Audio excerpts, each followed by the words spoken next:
Assalamualaikum warahmatullahi wabarakatuh. Perkenalkan, nama saya Erik Mumtaza Juan Sopatra dengan NIM H1A11921. Perkenalkan, nama saya Muhammad Rizky Darmawan dengan NIM H1A1190019. Perkenalkan, nama saya Heru Kusuma dengan NIM H1A1190025. Di sini saya dan teman-teman akan memaparkan materi dari teori ketinggian bangunan dalam mata kuliah penata ruang dan manajemen perkantoran. Yang pertama, siapakah yang mengemukakan teori ini? Teori ini dikemukakan oleh Bergel pada tahun 1955 yang mengatakan bahwa untuk membangun sebuah bangunan dengan jenis vertikal, jangan sampai melupakan hak-hak manusia yang harus dijaga. Hak manusia untuk mendapatkan sinar matahari, hak manusia untuk bisa menikmati alam dengan batas ketinggian tertentu, dan juga hak manusia menggunakan lahan dengan tingkat kejangkauan yang tinggi, adanya kemudahan untuk menggunakan ruang publik. Di sini Bergel mengatakan bahwa tidak masalah untuk setiap manusia membuat bangunan yang vertikal, namun jangan sampai melupakan hak-hak yang sudah dijelaskan sebelumnya.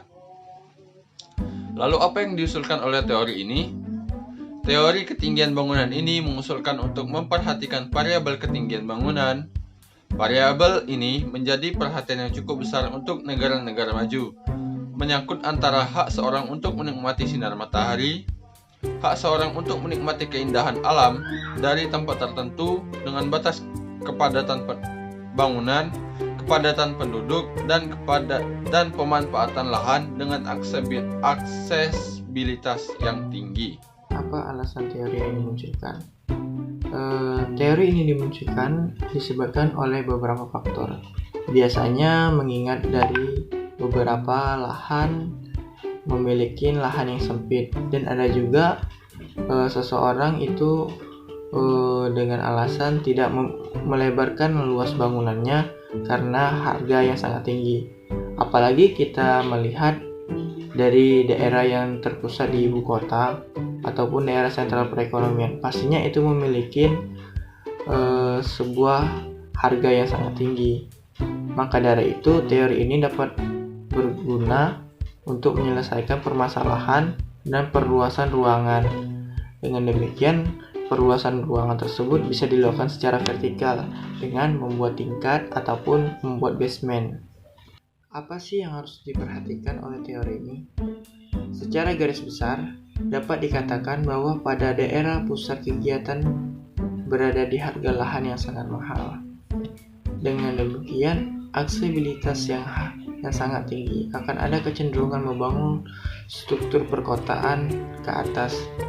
Jadi, bangunan tersebut dibangun dengan secara tingkat untuk memperbanyak ruangan demi bisa menunjang mobilitas yang nantinya akan digunakan. Oleh karena itu, teori ini sangat cocok untuk digunakan sebagai seseorang yang ingin menempatkan suatu bangunannya sebagai pusat dari perekonomian. Apa yang diperhatikan oleh teori ini? Pada ruang yang terletak pada tingkat yang lebih tinggi, meskipun berada pada pusat kota, fungsi aksesibilitas tertinggi akan berada secara horizontal, namun karena letaknya paling atas, membuat nilai aksesibilitasnya menurun dan mungkin hanya akan laku bila peruntukan untuk tempat tinggal sementara. Dan apa saja tujuan dari teori ini? Tujuannya adalah agar hak-hak manusia bisa terjaga. Hak-hak manusia yang sebaiknya dipenuhi itu terkait dalam struktur kota, tentang hak manusia untuk mendapatkan sinar matahari, hak manusia untuk bisa menikmati alam dengan batas ketinggian tertentu, dan juga hak manusia untuk menggunakan lahan dengan tingkat keterjangkauan yang tinggi, yang berarti adanya kemudahan untuk menggunakan ruang publik. Demikianlah materi yang telah kami sampaikan. Lebih dan kurang mohon maaf. Terima kasih.